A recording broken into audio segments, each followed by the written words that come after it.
हम वैक्सीन बनाएंगे। India can't do it. हमें ये लड़ाई नहीं लड़नी, हमारी लड़ाई वायरस के साथ। वॉर है ये, और हम सब सोल्जर्स। वैक्सीन बनेगी या नहीं?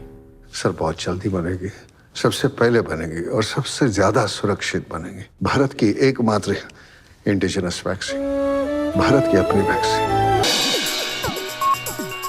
नमस्कार, मैं हूं सान्यराज पांडे और आप देख रहे हैं बिहार संवाददाता। 28 सितंबर को एक मूवी रिलीज हुई थी जिसका नाम था वैक्सीन वॉर, जिसमें कोविड के सिचुएशन को बेहतरीन तरीके से दिखाया गया है। साथ ही उसमें दिखाया गया है कि वैज्ञानिकों ने कितनी मेहनत की है, दिन रात मेहनत करके वैक्सीन की लड़ाई लड़ी है उसको बनाने की। वहीं हम आपको बता दें कि देश के प्रधानमंत्री नरेंद्र मोदी ने राजस्थान में एक सभा को संबोधित करते हुए इस मूवी का जिक्र किया है और साथ ही वैज्ञानिकों को बहुत सारी बधाइयां भी दी है और कहा है कि बेहतरीन काम किया गया है और इस मूवी की भी तारीफ की है। चलिए नरेंद्र मोदी ने क्या कुछ कहा है, पहले आपको ये सुनवाते हैं। Made in India corona vaccine बनाकर अपने देशवासियों के साथ साथ दुनिया के करोड़ों लोगों का जीवन बचाया। आप मुझे बताइए, वैक्सीन ने आपकी जिंदगी बचाई कि नहीं बचाई? आपका जीवन बचाया कि नहीं बचाया? करोड़ों लोगों की जान बची कि नहीं बची? अब कांग्रेस को ये मेड इन इंडिया वैक्सीन से भी बहुत परेशानी हो रही है। वैक्सीन से जुड़े भारत के भगीरथ प्रयास, इसकी दुनिया में चर्चा हो रही है, हमारे वैज्ञानिकों की चर्चा हो रही है। और मैंने सुना है आजकल एक मूवी आई है, एक फिल्म आई है, the vaccine war. Vaccine war नाम की फिल्म आई है। मैंने सुना है कि भारत में कोविड से लड़ाई लड़ने के लिए हमारे देश के वैज्ञानिकों ने जो रात दिन मेहनत की, अपनी लैब में एक ऋषि की तरह साधना की, और उसमें हमारी महिला वैज्ञानिकों ने भी अद्भुत काम किया। उन सारी बातों को एक बढ़िया तरीके से वैक्सीन वॉर फिल्म अभी जो आई है, शायद इसी सप्ताह आई है, उसमें इसको दर्शाया गया है।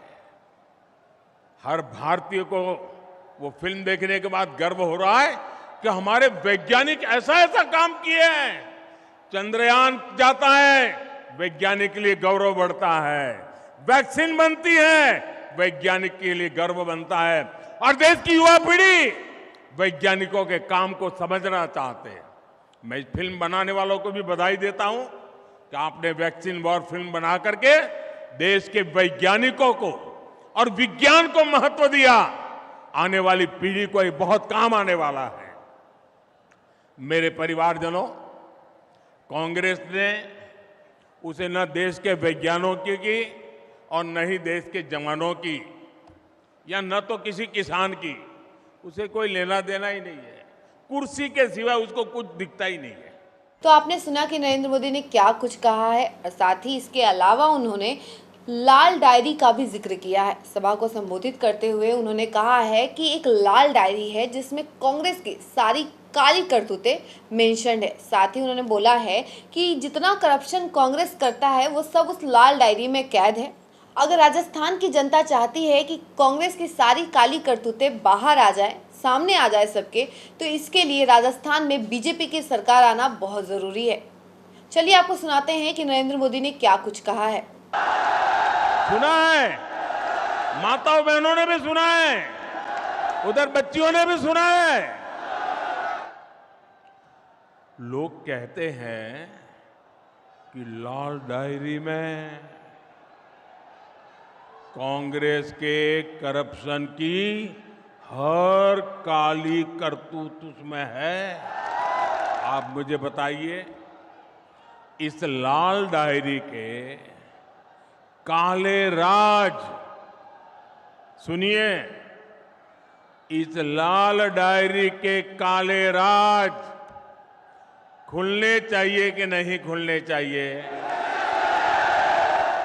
सब खुल करके बाहर आना चाहिए कि नहीं आना चाहिए? हिसाब चुकता होना चाहिए कि नहीं होना चाहिए? बेईमानों को सजा होनी चाहिए कि नहीं होनी चाहिए? अब मुझे बताइए, क्या कांग्रेस सरकार लाल डायरी के राज खुलने देगी क्या? सामने आने देगी क्या? अगर ये सच जानना है तो कौन चाहिए? ये कौन चाहिए? भाजपा सरकार लानी होगी। भाजपा सरकार बनाना जरूरी है। तो आपने सुना कि नरेंद्र कुमार मोदी ने क्या कुछ कहा है सभा को संबोधित करते हुए, और लाल डायरी के बारे में क्या कुछ कहा है। बाकी की खबरों के लिए देखते रहिए बिहार संवाददाता। तब तक के लिए मुझे दीजिए इजाजत। धन्यवाद।